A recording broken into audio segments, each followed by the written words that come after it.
అనగనగా ఒక పెద్ద అడవిలో ఒక కాకి ఉండేది. దాని పేరు లిచ్చి. అది ఇతర పక్షుల గూళ్ళలోని గుడ్లను తినడానికి అలవాటు పడింది. ఇతర పక్షులు కూడా నువ్వు చేసిన పని మంచిది కాదు అని చెప్పినా కూడా ఈ లిచ్చి వినేది కాదు. చూడండి, మీరెవరూ కూడా నాకేమీ సలహాలు ఇవ్వక్కర్లేదు. అది అలా ఎవరి మాట వినకుండా అందరి మాటలు పరిచయన పెట్టి చాలా పక్షుల గుడ్లను పొట్టన పెట్టుకుంది.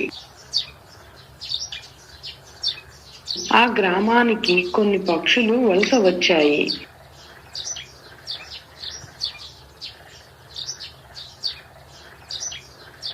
అబ్బా చూడు, ఇది ఎంత పెద్ద అడవో, మనం గుడ్లు పెట్టడానికి ఈ చోటు సరైనది అనిపిస్తుంది. అవునవును, చాలా బాగుంది.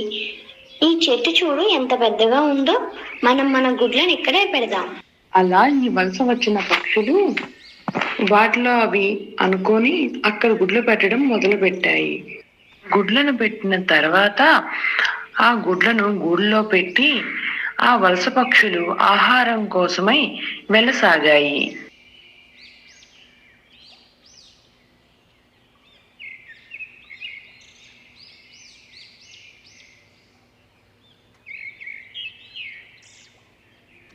అబ్బా, ఈ పక్షుల గుడ్లు ఎంతో రుచిగా ఉన్నాయి.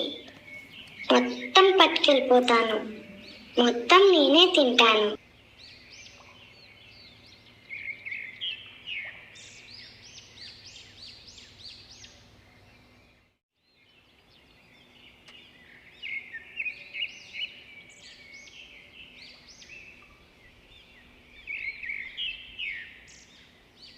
తమ గుడ్లను ఎవరో తినేయడం, తమ పిల్లలు కనిపించకపోవడంతో ఈ వలస వచ్చిన పక్షులు చాలా బాధపడ్డాయి. ఇక్కడ ఎంతో సురక్షితంగా ఉంటుంది అని ఇక్కడ మన గుడ్లను పెడితే మన పిల్లల్ని ఎవరో తినేస్తున్నారు. అవును, చాలా బాధగా ఉంది. దీని అంతటికీ కారణమైన వారిని విడిచిపెట్టకూడదు. ఇలా వాటిలో అవి అనుకొని చాలా ఏడుస్తున్నాయి. అలా బోరున ఏడుస్తున్న ఆ వలస వచ్చిన పక్షులను దూరంగా ఉన్న మినీ చూసి, చూడండి, మీరు ఏడవకండి. మీ గుడ్లను ఎత్తుకెళ్ళింది లిచ్చి. నేను చూశాను. అది రోజు వచ్చి ఇక్కడ ఉండే పక్షులన్నీ గుడ్లను వాటి పిల్లలను ఎత్తుకెళ్తా ఉంటుంది. బాధలో ఉన్న ఈ వలస వచ్చిన పక్షులు సరే, దానికి తగిన గుణపాఠం చెప్పాలి అనుకొని అవకాశం కోసం ఎదురు చూస్తున్నాయి. ఇంతలోనే లిచ్చి గూడు కట్టడం చూశాయి. అదిగో ఆ లిచ్చి చూడు, అక్కడ గూడు పెట్టింది. చూస్తున్నా. సరే, అది ఇప్పుడు బయటకు వెళ్తుంది.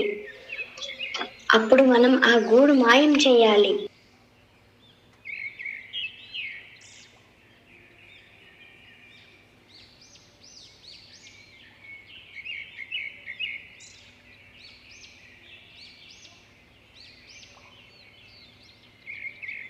ఈ వలస వచ్చిన పక్షులు ఆ లిచ్చి లేని సమయం చూసి ఈ వలస వచ్చిన పక్షులు ఆ గూడుని ఎత్తుకొని వచ్చేశాయి. లిచ్చి అడవంతా తిరిగి ఆహారం చేత పట్టుకొని, అయ్యో, నా గూడు, అందులో గుడ్లు లేవు. నా పిల్లలు ఏమైపోయారు? అయ్యో, ఎలా జరిగింది? ఎవరు చేశారు ఇదంతా? బోరున ఏడవసాగింది. ఇప్పుడు లిచ్చికి గుడ్లను పిల్లలను పోగొట్టుకున్న బాధ అర్థమైంది. నాకు ఇప్పుడు అర్థమైంది నేనెంత తప్పు చేశాను.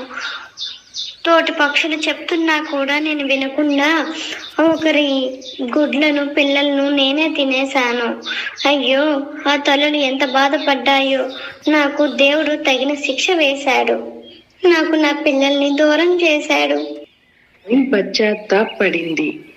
దానిలో వచ్చిన మార్పును గమనించిన ఈ వలస వచ్చిన పక్షులు లిచ్చికి తన గూటిని, తన గుడ్లను పిల్లలను అప్పజెప్పాయి. నన్ను క్షమించండి, నేను మీకు కీడు చేశాను. నేను క్షమించడానికి కూడా అర్హురాలిని కాదు. అయినా కూడా మీరు నాకు ఎటువంటి కీడు సరే, చేయలేదు. నీ తప్పు నువ్వు మీకు తెలుసుకున్నావు కదా. కృతజ్ఞతలు. బిడ్డలు దూరం అయితే ఆ బాధ ఎలా ఉంటుందో ఇక నుంచైనా తెలుసుకో. ఇంకెప్పుడు కూడా ఒకరి పిల్లల్ని తల్లి నుంచి దూరం చేయొద్దు. ఇలాంటి పనులు ఎప్పుడూ చేయకు.